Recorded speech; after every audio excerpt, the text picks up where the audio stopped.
Hello, and welcome to Dimb9's Beer, Baccy and Wine. I'm your host, Mr. Dim, and without more to know, it's on with the show. Today, one will be reviewing Bishop's Finger. For those interested, the cigarette smoked in the video will be a Dunhill International.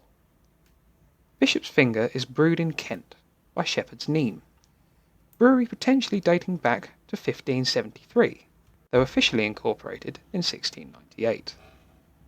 It proudly boasts to be Britain's oldest brewer, so one could safely assume they know their stuff.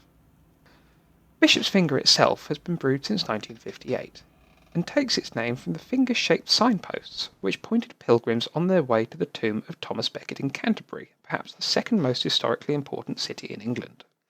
100% of the hops and barley used are themselves grown in Kent. In an interesting, albeit trivial piece of information, it is brewed to a charter that requires it only be brewed on a Friday, and by the head brewer. Whether or not you believe that is up to you. It states itself to be a Kentish strong ale. Retailing at just £1.19 per 500ml bottle, Bishop's Finger is one of the more economically friendly beers we will be reviewing on this channel. One cannot argue that it is not friendly on the wallet, being one of the cheapest options available on the shelf today. It ranks in at 5.4 ABV, or 2.9 UK units per pint, putting it on the stronger side of the ale category in which it sits, living up to its strong ale proclamation. Boasting to be chestnut in colour, according to the packaging, the ale itself is ruby red in colour, both bottled and glass. So, on to the taste test. Bishop's Finger is bitter in flavour, offering a strong, slightly fruity tone, with a somewhat sharp aftertaste. More hoppy in character than barley, the fruitier tones are felt at the front of the tongue are counteracted by the bitter flavours at the sides and rear. The strength of the ale is noticeable, its punchy initial flavours less subtle than most average strength ales. Given its strong flavour, this ale is better suited to the more experienced palate. One would not recommend this to be tried as a first or introductory ale.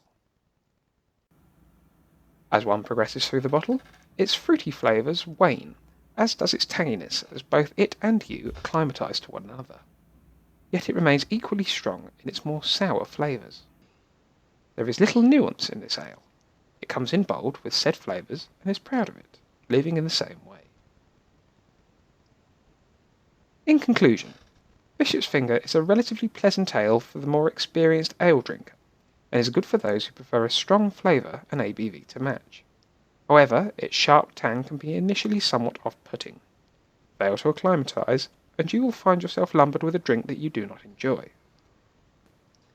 Not for the faint of heart, the Kentish strong ale is what it is, and is unapologetic about this fact. The sweeter side of the deal here is that it can almost not be matched in price. At a current RRP of £1.19 per bottle in both Tesco and Aldi, Bishop's Finger, while harsh on the tongue, is most reasonable on the purse. Bishop's Finger is available at most supermarkets. I hope you enjoyed this episode and thank you for watching. I've been your host, Mr. Dim. Please feel free to like, share and subscribe. If you have any recommendations on what to review next, please do so in the comments section below.